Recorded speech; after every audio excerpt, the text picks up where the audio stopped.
ফিরে আসবোই ইনশাল্লাহ। আমার মৃত্যুদণ্ড দিয়েছে, আমি পড়া করি না, আমি আসবো, সময় হলে আসবো। তবে তার আগে এতদিন তারেক জিয়া, খালেদা জিয়া, তাদের এত নাম শুনেছেন আপনারা, তাদের আমলটা একটু দেখেন। কারণ না দেখা পর্যন্ত তো আপনারা বুঝবেন না। যেমন ইনুস সম্পর্কে যখন আমি কিছু বলতাম তখন বিশ্বাস করতে চাইতো না। 2018 সাল থেকে সে চক্রান্ত করে যাচ্ছে। 2007 সালে নিজে দল করার চেষ্টা করেছে। 2011 সাল থেকে তার চেষ্টাই ছিল কিভাবে আমাকে ক্ষমতাচ্যুত করবে বা হত্যা করবে। 24-এ এসে পেরেছে। সে 11 সাল থেকে যেটা চেষ্টা 24-এ এসে করতে পারলো। তারপর যখন বেঁচে আছি ইনশাল্লাহ একদিন বাংলাদেশে আসবো। বাংলাদেশের মানুষের জন্য ঠিকই আবার আমরা উন্নত জীবন দিতে পারবো। অপরাধীদের ইন্ডেমনিটি দিয়েছে, এই ইন্ডেমনিটি প্রত্যাহার করে প্রত্যেকটা অগ্নি সন্ত্রাসকারী এই খুনিদের বিচার করতে হবে এবং এই মুহূর্তে আওয়ামী লীগের উপর থেকে ব্যান তুলে দিতে হবে, সমস্ত বন্দীদের মুক্তি দিতে হবে। আগামী 7 মার্চ এবং 17 মার্চ, 26 মার্চ, 7ই মার্চ জাতির পিতা সে ঐতিহাসিক ভাষণ, যে ভাষণ ইউনেস্কো কর্তৃক জাতিসংঘ কর্তৃক বিশ্ব প্রামাণ্য দলিলে স্থান পেয়েছে, যে ভাষণ সারা বিশ্বের 2500 বছরের যত ভাষণ জনগণকে উদ্বুদ্ধ করা, তার মধ্যে সর্বশ্রেষ্ঠ ভাষণ 7ই মার্চের ভাষণ। 17 মার্চ জাতির পিতা বঙ্গবন্ধু শেখ মুজিবের জন্মদিন আমরা শিশু দিবস হিসেবে উদযাপন করি। সেই শিশু দিবস হিসেবেই এটাকে উদযাপন করতে হবে, মহিষের উত্তরটা নিতে হবে। 26 মার্চ আমাদের স্বাধীনতা দিবস। 26 মার্চ জাতির পিতা বঙ্গবন্ধু শেখ মুজিবুর রহমান স্বাধীনতার ঘোষণা দেন। তারপরেই তাকে গ্রেপ্তার করে এবং পাকিস্তান বন্দী করে নিয়ে যায়, রাষ্ট্রদ্রোহী মামলা দেয়, এমনকি ফাঁসির আদেশ দিয়েছিল। কিন্তু এর মধ্যে পাকিস্তানি আলাদার বাহিনী আমাদের মুক্তি বাহিনী এবং মিত্র বাহিনী ভারতীয় বাহিনীর কাছে সারেন্ডার করে।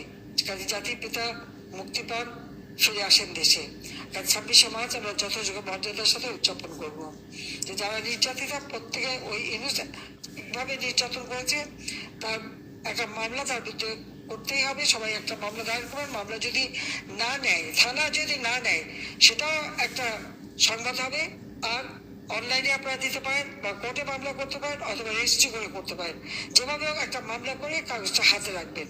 কারণ এই কারণে যে একটা হচ্ছে সেই অপরাধীদের শাস্তি দেওয়া, আর একটা হচ্ছে আল্লাহ একটা দিন দেবেই, আমরা যে সহযোগিতা করবো, সাহায্য দেবো, যাদের ঘর বাড়ি পুড়িয়েছে, যাদের এইভাবে ক্ষতিগ্রস্ত করেছে, তাদের প্রত্যেকে আমি বলবো যে সবাই একটা মামলা করে রাখেন। তাহলে যেটা দেখে আমরা সত্যিকার যারা ক্ষতিগ্রস্ত তাদেরকে সহযোগিতা করতে পারি। কারণ মামলা না করলে আমরা বুঝবো কি করে যে এ তো যে কেউ এসে বলবে যে আমি ক্ষতিগ্রস্ত।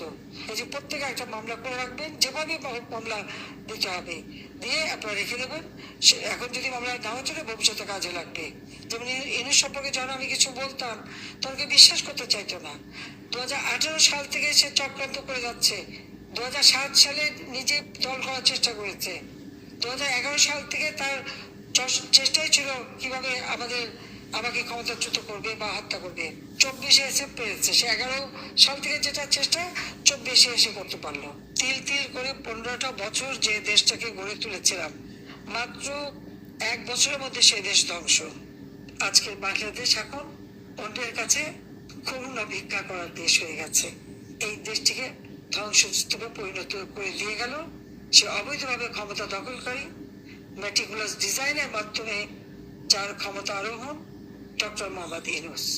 এরপর নির্বাচনে আজকে যারা এসেছেন তাদের হাতেও আমরা দেখেছি অতীতে জঙ্গি বাহিনীর সৃষ্টি, গ্রেনেড হামলা, বোমা হামলা, দুর্নীতিতে বারবার চ্যাম্পিয়ন। এই তো ছিল আমাদের ইতিহাস। কিন্তু এই বদনাম থেকে আমরা বাংলাদেশকে শান্তির দেশে উন্নীত করেছিলাম। সকলের সাথে বন্ধুত্ব, কারোর সাথে বলিতা নয়, এই নীতি আমরা অনুসরণ করেছিলাম। আজকে সবকিছু শেষ হয়ে গেছে। বাংলাদেশ হবে শান্তিপূর্ণ দেশ, বাংলাদেশ হবে শান্তির দেশ, উন্নত দেশ, এবং বাংলাদেশ হবে সারা বিশ্বে একটা বিশ্ব হিসেবে গড়ে উঠবে, উন্নয়নের রোল মডেল হিসেবে। ইনশাল্লাহ আবার আমরা দিন ফিরে পাবো, আমি বিশ্বাস করি। শহীদের রক্ত বৃথা যায় না। যাক, সবাই ভালো থাকেন, সুস্থ থাকেন। রমজানের মোবারকবাদ জানাই, ঈদের আগাম শুভেচ্ছা জানাই। জয় বাংলা, জয় বাংলা।